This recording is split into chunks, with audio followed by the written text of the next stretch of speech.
Hi, I'm James, and this is my quarantine review of the new movie Lazy Susan, because what else do I have to do? I'm in my relaxing Harry Potter robe, I've got my quarantine beard growing in nicely, so let's get into it. Lazy Susan is a new movie starring Sean Hayes, best known as Jack from Will and Grace, as the titular Susan, and let's establish something right off the bat.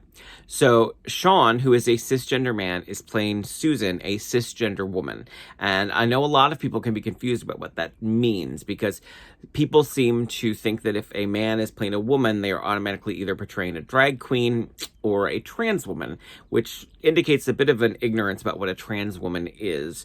In this film, Susan is just a cis woman, and the fact that she is played by a cis man is seemingly incidental, which can be confusing because you kind of find yourself wondering why, and the answer seems to be because they wanted to. So it's not necessarily set up in that you're supposed to derive humor or like laugh because Susan is being played by a man. In fact, you really don't for the most part.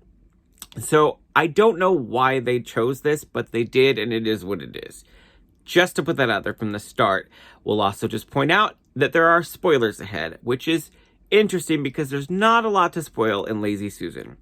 Here's the basic premise. Susan is a middle-aged woman living in middle America, and she's basically a deadbeat. She's never really held down a job, and she's sponged off of her family for her whole life, so she's on unemployment. She's behind on rent. She only has one friend. Her family is getting sick of her. That's the movie. Listen, I'm not saying that it's not a good movie, but not a lot happens. Basically, Susan meets a man. The man ends up being married, which sends her into a depression, which she was already kind of in because of her whole deadbeat life.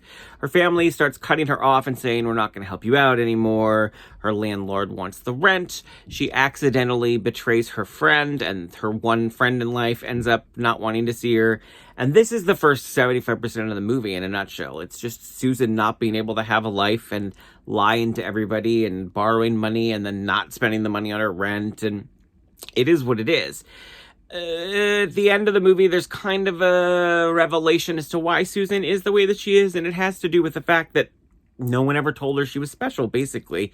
Her mom compared her to her deadbeat dad who left the family when she was a kid, never made her feel like she mattered, and as a result, she never acted like she mattered. And there is a lesson to be learned in that, which is that, when people show us that we have value, we tend to value ourselves, and there's truth in that, but it happens so quickly in the third act of the film that it feels a little bit forced. It's triggered by the fact that Susan has a neighbor who has been doing her laundry for her and leaving it at her door for who knows how long.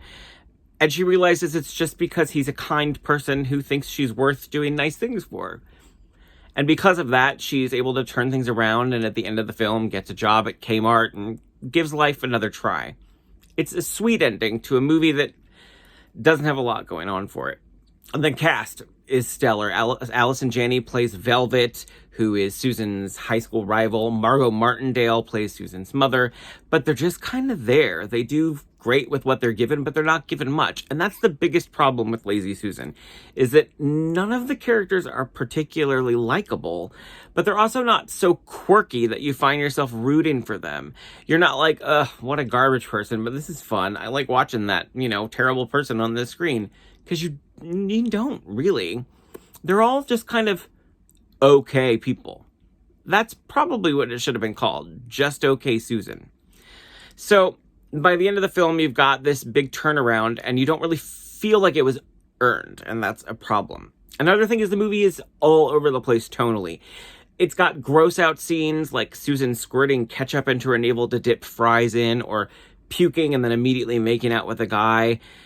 They just come out of nowhere, and they feel forced. And there's also 2 sex scenes that come out of nowhere and are somewhat explicit.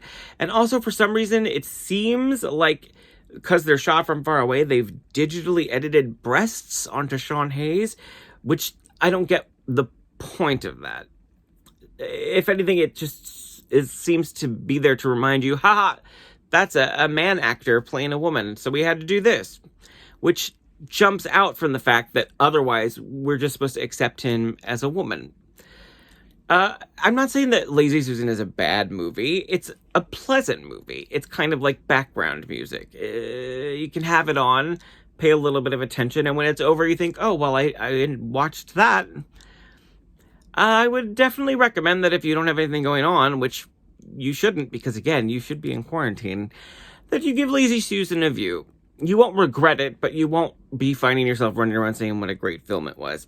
Lazy Susan is a pleasant distraction that lacks a direction and lacks characters that have enough depth to make you really care about them or what happens to them. But at the end of the day, it's a just okay movie about a just okay Susan.